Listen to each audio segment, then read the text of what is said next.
You all good?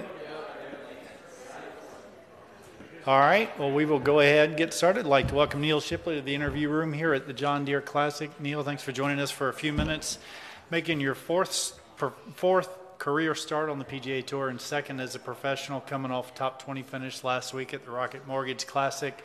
I looked at a few things and noticed your finishes are getting progressively better from the U.S. Open or Masters U.S. and last week with the top 20. That said, just some thoughts on being here this week and how you're feeling going into the week. Yeah, it's a great opportunity here in the Quad Cities. To get just another opportunity to finish high and work towards maybe special temporary membership or whatever one of those categories are. Yeah. Just really excited. It's a great golf course, and I've enjoyed my time here so far. How much have you seen of the golf course? Have you had any history here prior to this week at TPC Deere Run? It's my first week here, and I got 18 in yesterday and 18 in today, so I've seen the course twice and feel pretty comfortable. I'm not going to be playing tomorrow, so get a rest day and get after it on Thursday. And my last question, then we'll take a few from these guys. You're obviously a very recognizable figure between your internet sensation stuff and the majors and so forth, and now here this week. Have you kind of gotten used to that rock star lifestyle that you've kind of got going on? Yeah, it's been a lot of fun. We had a lot of people following us at Rocket, and that was a lot of fun. Although it was a lot of Michigan fans there, we got a lot of Go Blue going on and being tossed around. But it's been great to have the fan support, and excited about what's to come with that. Fantastic. Okay, well, with that, we'll take a few questions from these guys. Talk about the exemptions that you're getting and the opportunities that those present. How important are those for you at this stage? Yeah, they're massive. I wouldn't have these opportunities if it wasn't for the tournament directors giving me some exemptions, and it's been awesome to take advantage of my first one. I'm really excited to hopefully take advantage of this opportunity this week, and just really thankful for the opportunity because this is something that, maybe 6 months ago it didn't seem possible to me. Luke Clinton was in here a few minutes ago. He suggested 20 guys could win out of the college ranks on the PGA Tour. It seems like a brash statement, but more and more the evidence is trending that you guys come out really, really well. Yeah, I think we have guys that are ready to compete out here. Maybe not 20 guys winning. Obviously, I think there's more than 20 really quality players in the college ranks, and if they have a week like Nick Dunlap did, where he played phenomenal golf at the Amex, it's certainly possible. Luke showed last week that if a college player, he's going to be a junior, plays really well. He was in contention going into Sunday. College golf is a great proving ground. I think PGA Tour U is giving a lot of guys a lot of opportunities, but you'll see in the PGA Tour U ranks even some of those guys who are highly touted, they don't always pan out. So it's it's kind of a it's an adjustment to be out here. It's different than college golf, that's for sure. I guess you probably found that out actually playing some money last week. Does it feel different?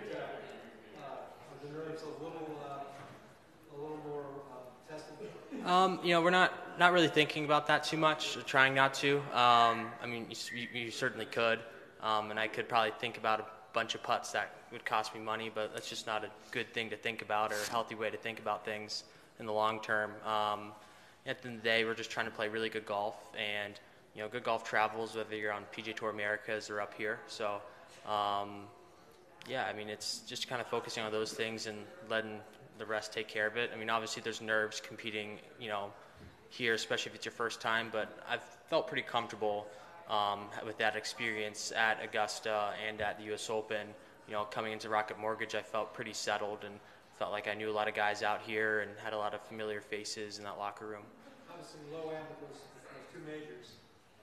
Did teeing it up with professional behind you, did that feel different at all from Augusta and from the Open? Not really. You know, I still feel like I'm, you know, as an amateur, you're obviously playing for the joy of the game and all that stuff, and I feel like I'm trying to keep it that way and not get too wrapped up in the business side of things that kind of comes along with being a professional golfer. And keep it fun. You know, I started playing golf and competitively because I love the game, and I still do. And I'm just trying to continue to enjoy it and enjoy being out here, and especially with these starts, I don't know how many I'm going to get, so just trying to, you know, just try to, you know, take in the experience and soak it all in. Where were you in 2013 when Jordan Spieth pulled a bunker shot here and became the first team to win 81 years? I was 12 years old, I think, or yeah. So couldn't tell you where I was. I certainly remember that, and I think at the time too, Jordan, you know, winning at 19 was great, but he wasn't, you know, he went on to do those great things a few years later, and I think that's when I kind of started to take notice of him. Yeah. I just wanted to ask you, you mentioned kind of trying to keep that love of the game and all that. I'm just wondering, has your mindset shifted now with being pro? Is it different being out here? I know a lot of college guys come out here and try to soak up the experience and learn as much as they can. Do you feel like you have anything that you need to accomplish this week now, or do you still just kind of try to ride the wave? You know, I just kind of try to continue to do the work that we've been doing each week. You know, I've been treating these starts that I'm getting like it's a major in terms of preparation and learning the golf course and all those things, and making sure that we don't have any stone unturned. Because, you know, I just want to make sure when I teed up on Thursday, I've given it my all. And, you know, if we miss a cut this week, you know, then I know I've given it everything I can. That's just kind of the goal for what's going on this week and next couple. And you mentioned playing 18 the last couple of days. What did you like about the course? Is there anything here that fits you that you saw? Yeah, I mean, it's in great shape. It's a longer golf course. There's a big emphasis on hitting fairways out here and hitting greens. I feel like short game is slightly de-emphasized out here just because a lot of the up and downs are really difficult. So kind of, I think it suits my game because of that. You know, I hit the ball relatively long with the driver, pretty straight, I feel like, and I feel like I'm one of the better iron players out here right now. You mentioned Jordan and special temporary. I'm impressed that you know that, and a lot of different ways to get in events. How nice is it, John Deere, what they do? They've really carefully handpicked guys like yourself over the years. How much does it mean to have gotten a sponsor to ship to play here this week? It's awesome because there have been so many guys that have come through here, and you know, it seems like it's a launch pad for a lot of guys' careers. So excited to hopefully use this one as a launch pad like many other guys have in the past. Do you find yourself measuring yourself against the Nick Dunlaps and the Lukes and the guys that you've been playing junior golf with for a number of years? Is there some level of stay in front? Yeah, not really. You know, I'm just kind of trying to do my own thing. And to be honest, you know, I really wasn't a super competitive junior golfer or a really competitive amateur golfer until the last year and a half. I mean, when I transferred into Ohio State, I was like 1,300 in the world amateur rankings, and that was about 2 years ago now, which is pretty wild to think about. And you know, I think, around this time last summer, I was probably still around 600 in the world amateur rankings. So I've come a long way in last year, and I'm just trying to keep progressing like I have been. And you know, if we keep on this trajectory, we'll be doing pretty good. What do you think has led to that growth? Is that an Ohio State thing, or is that something that you found in your game? Yeah, I mean, part of it is definitely being at Ohio State, around some great teammates, and I think I've always had a great work ethic, and you know, things are starting to click a little bit more as of late, and I've learned a lot about myself in the last 2-3 years playing, and I think my game. I obviously started as a junior golfer, no Power 5 offers, and kind of working consistently for the last 5 years towards this, and I feel like that we've been working on a lot of the right things for a long time, and a lot of credit to the team around me, and both at James Madison, my personal swing coach, and the people at Ohio State. They've been a huge support for me. Does that low M status at those two majors, does that give you more confidence or a better feeling about what you're capable of out here? I guess less so being low amateur there, but more so just the finishes. I mean, making the cut at Augusta when, I mean, the conditions were really brutal on Thursday and Friday. I played great golf. I think I was only one over or two, something, I don't know. I can't remember now. My memory doesn't work that far back.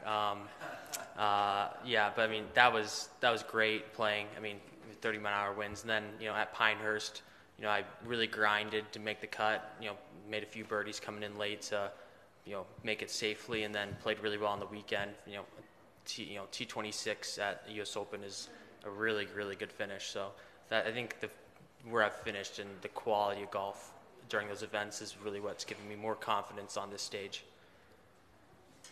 You mentioned a couple of answers ago that you've learned a lot about yourself in the last couple of years. What have you learned about yourself in the last couple of years? Yeah, I feel like I've learned that I'm not afraid of these big moments, that I can compete with anyone if I'm playing well. And I think I've also learned that I don't have to play my best golf to make cuts. I don't have to play flawless golf to, finish, top 50 in a PGA Tour event.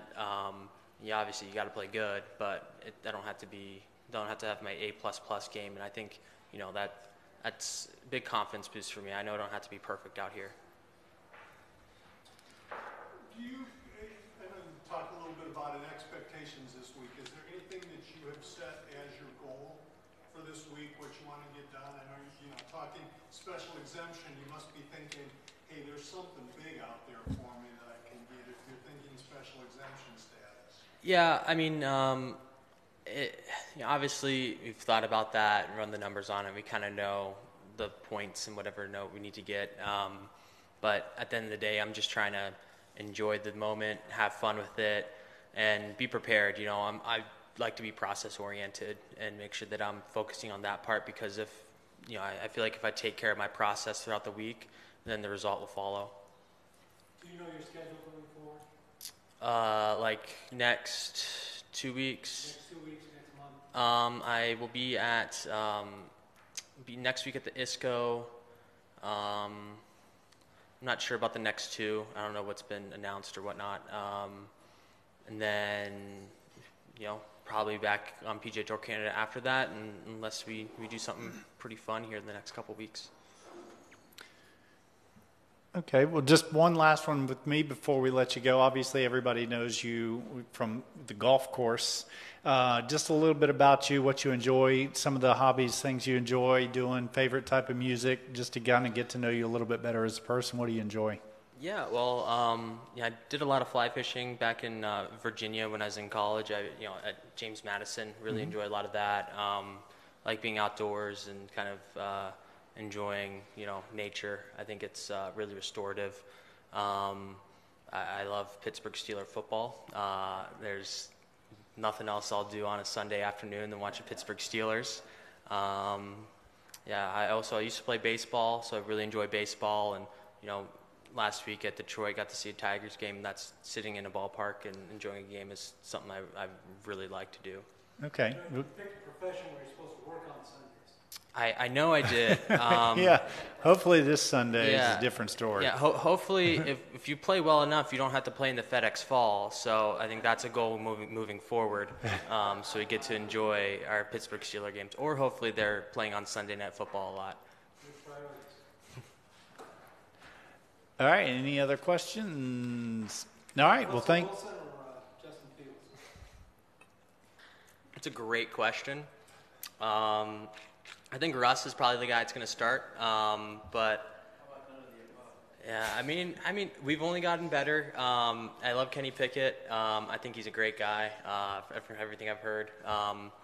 But I think we've gotten a better guy in that position. And Mike Tomlin, we're going to win 9 football games, so that's just what he does. Yeah, he is a Buckeye, but I mean, Russ had a good season last year, sneaky. Like, I think he's a little underrated, and I think the fact that he's getting paid to play against us is pretty awesome. So, or play against Denver, I guess. He's getting paid to play against Denver. But neither one of them are Caleb Williams, right? No, well, I mean, well, we'll see. He hasn't had a snap in NFL yet. I mean, you never know. And he got drafted to the Bears, so I guess you guys are Bears fans here. Yeah. Sorry about that. Right. On that note, He'll walk out of here in one piece. Well, you're just as good in front of the camera as you are behind it. You get always golf announcing in your future. But we do appreciate your time coming in, and best of luck to you this week. Thank you. Appreciate it. You got it. Thank you. All right. If you don't mind.